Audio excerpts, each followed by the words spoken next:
സാമൂഹ്യക്ഷേമ പ്രവർത്തനങ്ങളും സ്തംഭിച്ചിരിക്കുന്നു. വികസന പ്രവർത്തനങ്ങൾ പൂർണ്ണമായി സ്തംഭിച്ചിരിക്കുന്നു. അതിന്റെ ഇടയിലാണ് കോടികൾ ചെലവാക്കി നാട്ടുകാരുടെ പൈസ പിരിച്ച് ഈ ആർഭാട സദസ്, ഈ അശ്ലീല നാടകം മുഖ്യമന്ത്രിയുടെ നേതൃത്വത്തിൽ നടത്തിയത്. ഗുരുതരമായ ഭരണസ്തംഭനമാണ് കേരളം. ഒന്നും നടക്കാത്ത അവസ്ഥ. കേരളത്തിന്റെ ചരിത്രത്തിലുണ്ടായ ഏറ്റവും ദയനീയമായ സാമ്പത്തിക ധനപ്രതിസന്ധിയിലേക്ക് സർക്കാർ കൂപ്പുകുത്തിക്കഴിഞ്ഞു.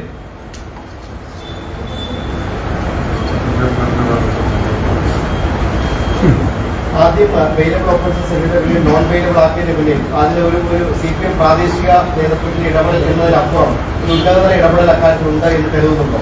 അല്ല, CPM ഞാൻ നേരത്തെ പറഞ്ഞല്ലോ, ഈ എല്ലാ സ്ഥലത്തെയും കേസുകൾ എടുത്തിരിക്കുന്നത് മുഖ്യമന്ത്രിയുടെ ഓഫീസിൽ ഒരു ഉപജാപക സംഘം. ആ ഉപജാപക സംഘമാണ് ഈ കേസുകളൊക്കെ നിയന്ത്രിക്കുന്നത്.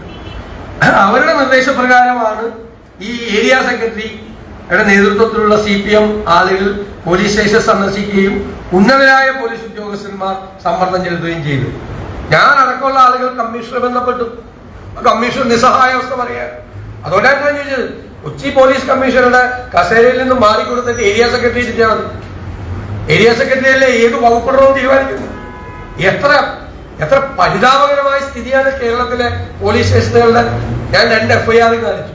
ഒരേപോലത്തെ കേസ് നിങ്ങൾ കണ്ടല്ലോ. SFIയുടെ സംസ്ഥാന സെക്രട്ടറി ഒരു ബാരിക്കേഡിന്റെ മുകളിൽ കയറിയെന്ന് ഒരു പോലീസ് ഉദ്യോഗസ്ഥനോട് പോയി കക്കൂസ് കഴിയണം എന്ന് പറയുമ്പോൾ അത് കേട്ട് ചിരിച്ചുകൊണ്ടിരിക്കുകയാണ് മറ്റൊരു ഉന്നത ഉദ്യോഗസ്ഥൻ.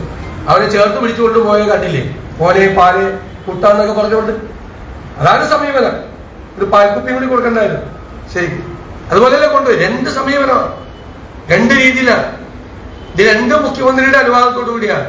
ഗവർണർക്കെതിരായി SFIക്കാര് കരിങ്കൊടി കാണിക്കുന്നത്, കരിങ്കൊടി കാണിക്കുന്ന മുഖ്യമന്ത്രിക്കെതിരായി കരിങ്കൊടി കാണിക്കുന്നവരെ ക്രൂരമായി മർദ്ദിച്ചു കൊടുക്കുന്നതും കള്ളക്കേസിൽ കുടുക്കി തുറുകിലടക്കാൻ ശ്രമിക്കുന്നതും. കോടതിയാണ് ജാമ്യം തന്നത് ഇന്നലെ.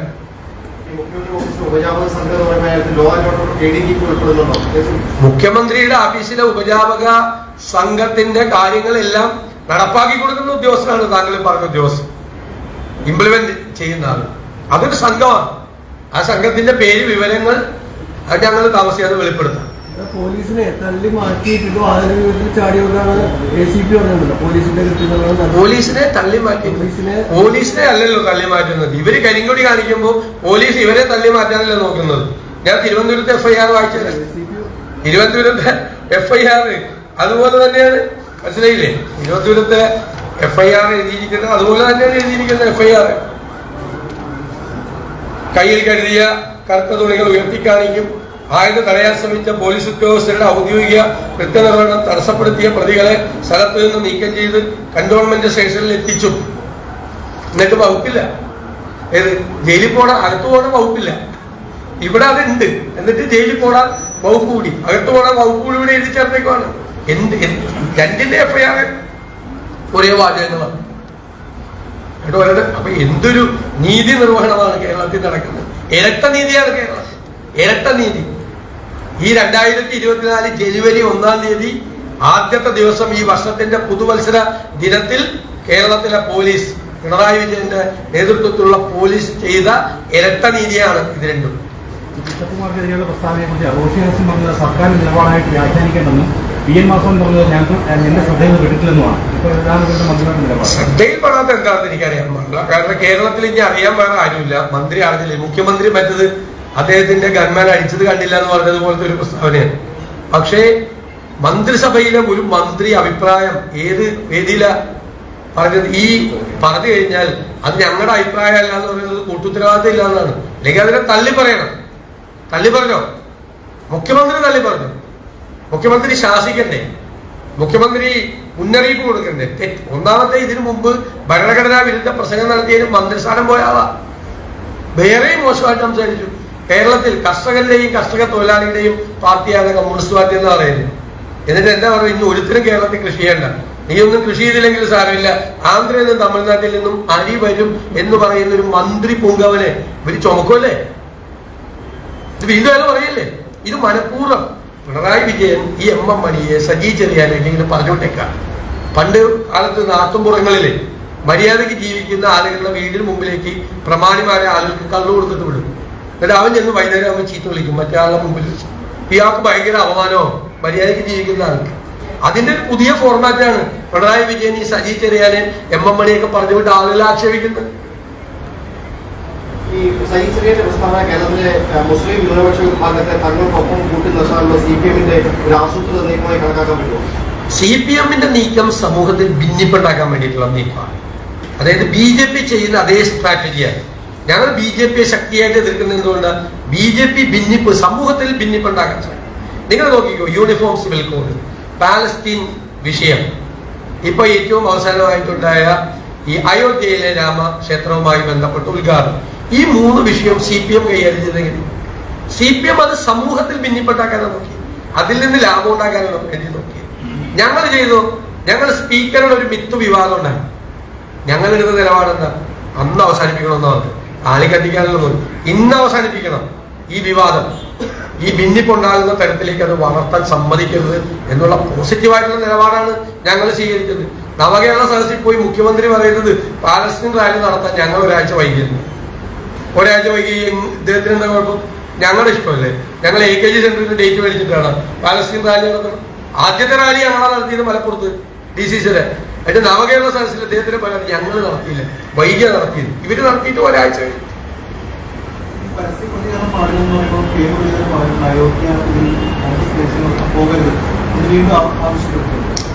ഞാൻ പറഞ്ഞല്ലോ, ആ വിഷയം എന്ന് പറയുന്നത് കോൺഗ്രസ് പാർട്ടിക്ക് ഔദ്യോഗിക ക്ഷണമില്ല, വ്യക്തികൾക്ക് കൊടുത്തിരിക്കുന്ന ക്ഷണമാണ്. ആ നേതാക്കന്മാരാണ് അവര് പാർട്ടിയുമായിട്ട് ആലോചിച്ചൊരു തീരുമാനം പറയും. അത് അടുത്ത മാസം 22-ാം തീയതി. ഇവിടെ ഒരു പത്രം അനാവശ്യമായി അപക്വമായി ഒരു എഡിറ്റോറിയൽ എഴുതിയതാണ്. അപക്വമായ ഒരു എഡിറ്റോറിയൽ എഴുതി, തെറ്റായ കാര്യമാണ്. സമസ്ത തന്നെ വ്യക്തമാക്കിയല്ലോ, അത് ഞങ്ങളുടെ നയമല്ല. അതുകൊണ്ടാണ് ഞാൻ സമസ്തയുടെ ജിഫ്രി തങ്ങള്, മുസ്ലിം ലീഗിന്റെ സാദിഖലി, പാണക്കാട് സാദിഖലി തങ്ങൾ, PK കുഞ്ഞാലിക്കുട്ടി, അവരെല്ലാം എത്ര ശ്രദ്ധയോടുകൂടിയാണ് അവർ ആ വാചകങ്ങൾ ഉപയോഗിച്ചത്. ഒരു കാരണവശാലും ഈ വിഷയം സമൂഹത്തിൽ ഭിന്നിപ്പുണ്ടാക്കരുത് എന്നുള്ള മനസ്സോടുകൂടിയാണ് അവർ 3 പേരും ആ വിഷയത്തോട് പ്രതികരിച്ചത്. അതുകൊണ്ട് അവരെ 3 പേരെ അഭിനന്ദിച്ചത്. CPM അങ്ങനെയാണോ ചെയ്യുന്നത്? CPM അത് ഭിന്നിപ്പുണ്ടാക്കി അതിൽ നിന്ന് രാഷ്ട്രീയ മുതലെടുപ്പ് നടത്താൻ നോക്കുകയാണ്. അത് പാർട്ടി അഖിലേന്ത്യാ കോൺഗ്രസ് നേതൃത്വമാണ് അത് തീരുമാനിക്കേണ്ട. അവര് തീരുമാനിച്ച അവരുടെ അഭിപ്രായം പറയും. അപ്പൊ ഞങ്ങൾ പറയാം, അതൊക്കെ പറയട്ടെ തന്നെ. അത് കോൺഗ്രസിന്റെ തീരുമാനം വരട്ടെ. എന്നിട്ട് കോൺഗ്രസ് പാർട്ടി ഈ നേതാക്കൾ കോൺഗ്രസ് പാർട്ടിയുമായി ചർച്ച ചെയ്തിട്ട് തീരുമാനം എടുക്കും. ആ തീരുമാനം വരട്ടെ. അപ്പൊ ഞങ്ങൾ പറയാം,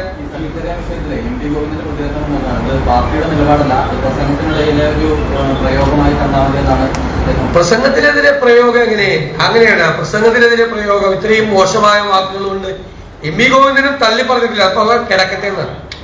അതായത് ഞങ്ങള് തെറ്റാണ് എന്ന് തോന്നുന്നുണ്ടെങ്കിൽ പാർട്ടിയുടെ നയമല്ലാത്ത കാര്യങ്ങൾ എങ്ങനെ CPM മന്ത്രിമാര് പറയുന്നത്? പാർട്ടി നയത്തിന് വിരുദ്ധമായി ഒരു മന്ത്രി സംസാരിച്ചാൽ ആ മന്ത്രിയെ ശാസിക്കുകയും മന്ത്രിയോട് ക്ഷമാപണം നടത്താൻ പറയുകയും ചെയ്യാൻ ഗോവിന്ദൻ തയ്യാറുണ്ടോ? അപ്പൊ ഗോവിന്ദന്റെ ലൈൻ എന്താ? അതവിടെ കിടക്കട്ടെ എന്നാണ്. നേരത്തെ താങ്കൾ ചോദിച്ച ചോദ്യത്തിനുള്ള മറുപടിയാണത്. അതവിടെ കിടക്കോട്ടെ.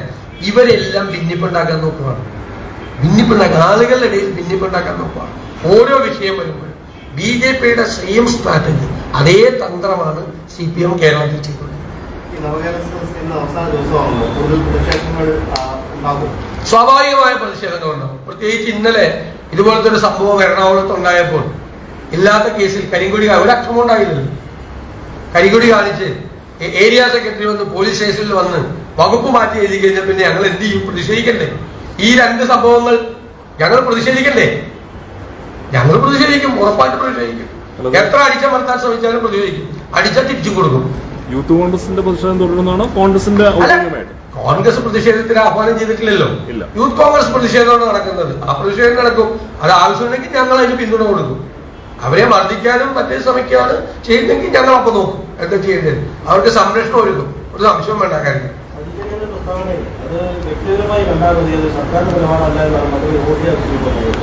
അതെങ്ങനെ വ്യക്തിപരമായി മന്ത്രി അഭിപ്രായം പറയുന്നത്? എന്താ പറഞ്ഞതിന്റെ അർത്ഥം? റോഷി അഗസ്റ്റിനെ തള്ളി പറയുന്നുണ്ടെന്നാണ് എന്റെ ചോദ്യം. ജോസ് കെ മാണിയും റോഷി അഗസ്റ്റിനും ആ പ്രസ്താവനയെ സ്വാഗതം ചെയ്യുന്നുണ്ടോ, അല്ലെങ്കിൽ ആ പ്രസ്താവന നിരുത്തരവാദപരമായി പോയി മന്ത്രി സജി ചെറിയാൻ അത് ക്ഷമാപണം നടത്തി അത് പൂർവകാല പ്രാബല്യത്തോടു കൂടി അത് പിൻവലിക്കാൻ തയ്യാറാണോ എന്ന് പറയാം. ഇവരൊക്കെ അവിടെ കിടക്കട്ടെ എന്നാണ് സംഭവം. അവിടെ കിടക്കുകയാണ് ആ പ്രസ്താവന. ആ പ്രസ്താവന അവിടെ പോയിട്ടില്ല. മുഖ്യമന്ത്രി 48 മണിക്കൂറായി ഇതുവരെ തള്ളിപ്പറഞ്ഞിട്ടുമില്ല. അല്ല, അവർ തള്ളിപ്പറയണ്ടേ? ഇത്രയും മോശമായിട്ടുള്ള ഒരു പ്രതികരണം നടത്താമോ? ആ ഭരണഘടനാ പദവിയല്ലേ? ഭരണഘടനാ പദവിയിൽ ഇരുന്നുകൊണ്ടല്ലേ ഇത് ചെയ്യുന്നത്? എത്ര മോശമായ അധിക്ഷേപകരമായ പരാമർശമാണ് നടത്തിയത്.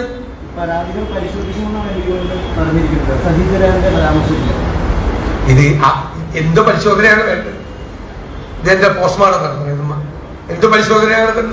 എല്ലാവരും കാണിക്കാൻ പരസ്യമായിട്ട് പറഞ്ഞു. അന്ന് പറഞ്ഞപ്പോ 48 മണിക്കൂറൊക്കെ രാജിവെച്ചല്ലോ. ഇത് രാജിവെക്കാൻ ആവശ്യപ്പെടുകയാണ്. ഇത്രയും മോശമായ പരാമർശം ഒരു ഭരണഘടനാ പദവിയിൽ ഇരുന്നുകൊണ്ട് ഒരു മന്ത്രി നടത്തുമ്പോൾ അയാളുടെ രാജിവെച്ച് ഇറങ്ങിപ്പോകാനാണ് ആവശ്യപ്പെടുന്നത്. രമേശ് ചെന്നിത്തല പറഞ്ഞല്ലോ, സുധീറിനെ പോലെ എനിക്ക് പരാതിയുണ്ട്, സുധീറിനെ ചർച്ച ചെയ്യുന്നവരിക്കണം, ഞാൻ പുറത്ത് പറയുന്നില്ലെന്നേ ഉള്ളൂ എന്നാണ് പറഞ്ഞത്. സംഘടനാപരമായിട്ടുള്ള ഒരു കാര്യം ഞാൻ സംസാരിക്കില്ല.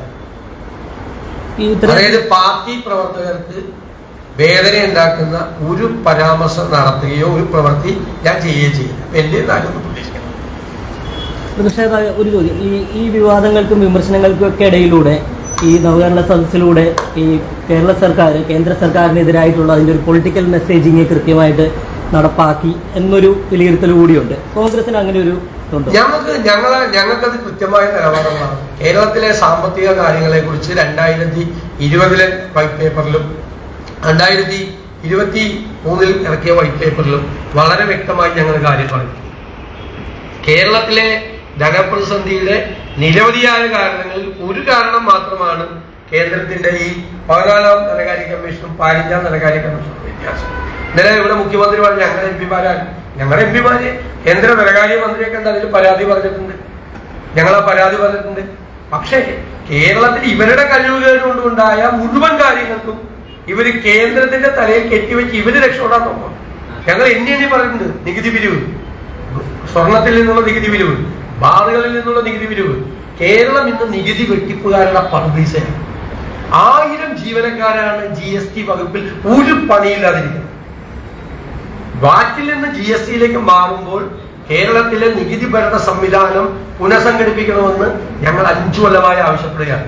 ചെറുവിരലടക്കാൻ തയ്യാറായിട്ടില്ല. ഭരണത്തിന്റെ കെടുകാര്യസ്ഥതയാണ്. ഞാൻ കേട്ടിട്ടുണ്ടോ 1000 പേര് GST വകുപ്പിൽ ഒരു പണിയില്ലാതിരിക്കുക. കാരണം ആ സിസ്റ്റം അല്ല GST. 30,000 കോടി രൂപയാണ് ഇപ്പോൾ IGSTയിൽ നിന്ന് കേന്ദ്ര പൂളിൽ കിടക്കുന്ന പണം കണക്ക് കൊടുക്കാത്തതുകൊണ്ട് കിട്ടാറുണ്ട്. അത് ആരുടെ തലയിൽ ചാത്രം? സെൻട്രൽ പൂളിൽ വരും. അതായത് മറ്റ് സംസ്ഥാനങ്ങളിൽ നിന്ന് ഇങ്ങോട്ട് വരുന്ന ഒരു സംഭവത്തിന് അവിടെ നേരത്തെ ടാക്സ് കൊടുത്തിട്ടുണ്ടെങ്കിൽ നമ്മളത് ഇവിടെ സെയില് കഴിയുമ്പോൾ അതിന്റെ റിപ്പോർട്ട് നമ്മൾ കൊടുത്താൽ അത് ആ സെൻട്രൽ പൂളിൽ കിടക്കുന്ന പണം IGSTയിൽ കിട്ടും. ഒരു കൊല്ലം 5000 കോടി രൂപയാണ് കേരളം നഷ്ടപ്പെടുന്നു. ഞാനിത് നിയമസഭയിൽ പറഞ്ഞപ്പോൾ ധനകാര്യമന്ത്രി സമ്മതിച്ചല്ലോ. ഞാൻ ഈ നിയമസഭയിൽ ഇത് ആദ്യമായി പറഞ്ഞു. പിന്നീട് ഗുലാത്തി ഇൻസ്റ്റിറ്റ്യൂട്ടിന്റെ റിപ്പോർട്ട് വന്നു ഇത് ശരിയാണെന്ന് പറഞ്ഞു. നമ്മൾ പറഞ്ഞ കാര്യങ്ങൾ ശരിയാണെന്ന് പറഞ്ഞുകൊണ്ട് ഈ 30,000 കോടി രൂപ എന്ന് പറയുന്നത് നിസ്സാര എമൗണ്ടാണ്. അത് ഈ ഗവൺമെന്റിന്റെ കഴിവുകേട് കൊണ്ടാണ്, ഇൻഎഫിഷ്യൻസി കൊണ്ടാണ് നഷ്ടപ്പെട്ടിരിക്കുന്നത്. മുഴുവൻ എല്ലാ സാധനവും കേരളത്തിൽ ഇരിക്കുക. ചെക്ക് പോസ്റ്റ് ഇല്ല, ക്യാമറ ഇല്ല. B2B ബിസിനസ്സും B2C ബിസിനസ്സും എന്നുവെച്ചാൽ കച്ചവടക്കാർ കൊണ്ടുവന്നിട്ട് അവർ വിൽക്കുന്നതും. ഇപ്പൊ ഞാനൊരു വീട് വെക്കുകയാണ്, 5000 സ്ക്വയർ ഫീറ്റ് ഉള്ള വീട്. അതിനാവശ്യമായ ടൈലൊക്കെ ഞാൻ ടാക്സ് ഇല്ലാതെ കൊണ്ടുവന്ന് ഞാൻ വീട് പണിയാണ്. അതാണ് B2C. ഇത് കേരളത്തിൽ നടക്കുകയാണ്. ടാക്സ് വെട്ടിപ്പാണ് കേരളത്തിൽ നടക്കുന്നത്.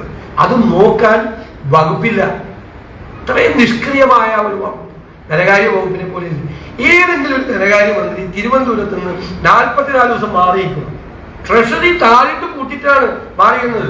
സാധാരണ മറ്റു മന്ത്രിമാർ യാത്ര ചെയ്യുന്നത് പോലെ ധനകാര്യ മന്ത്രിമാർ യാത്ര ചെയ്യില്ല. അവർ കൂടുതൽ സമയം തിരുവനന്തപുരത്തുണ്ടാവും. പിന്നെ ഏറ്റവും കൂടുതൽ ടാക്സ് കിട്ടുന്ന എറണാകുളം പോലത്തെ സ്ഥലങ്ങളിൽ വന്നൊരു മീറ്റിംഗ് കൂടി ടാർജറ്റൊക്കെ കൊടുത്ത് ഇതൊന്നും ചെയ്യല്ല. എങ്ങനെ 44 ദിവസം ധനകാര്യമന്ത്രിക്ക് തിരുവനന്തപുരത്ത് നിന്ന് മാറി നിൽക്കാൻ പറ്റിയത് ഞങ്ങളെ വിസ്മയിപ്പിക്കുകയാണ്. താഴിട്ട് കൂട്ടി ട്രഷറി, ഒരു പൈസയില്ല. പഞ്ചായത്തിന് പുല്ല് വെട്ടിയതിന്റെ കാശ് ബില്ല് കൊടുത്താൽ കിട്ടൂല, മാറി കിട്ടില്ല. ആണ് സ്ഥിതി. അത്ര ദയനീയമാക്കി.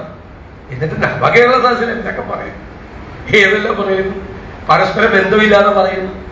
പാലായിലെ കെ എം മാണിയുടെ നാട്ടിൽ അവിടുത്തെ എം പിക്ക് റബ്ബറിനെ കുറിച്ച് സംസാരിക്കാനുള്ള അനുവാദമില്ല. പിന്നെ ഏത് വിഷയമാണ് ഇവര് ചർച്ച ചെയ്യുന്നത്? ഏത് വിഷയം? നാട്ടിൽ എനിക്ക് മുഖ്യമന്ത്രിയോടുള്ള ഒറ്റ ചോദ്യമുണ്ട്.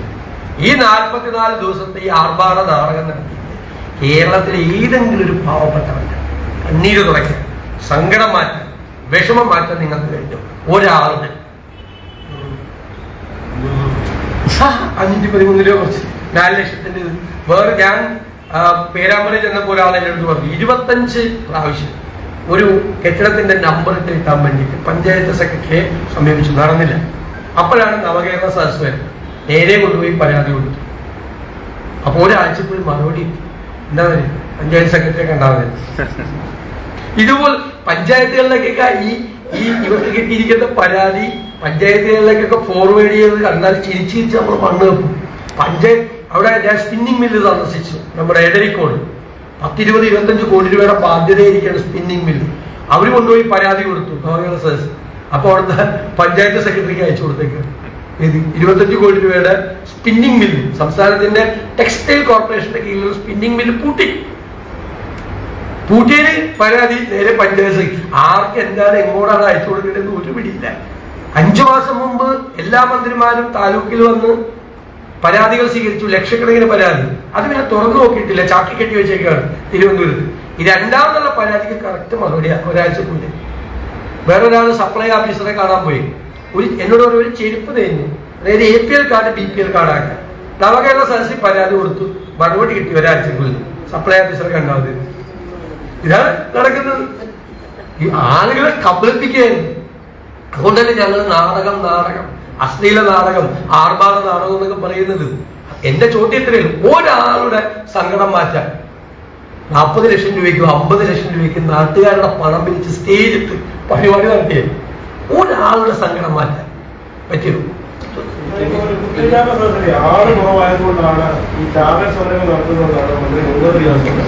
മുഹമ്മദ് റിയാസിന്റെ നിയോജക മണ്ഡലത്തിൽ ഞാനാണ് പോയി ഉദ്ഘാടനം ചെയ്തത്. അതിന്റെ ആളിരുന്നതിന്റെ പടം അയച്ചു കൊടുക്കുക.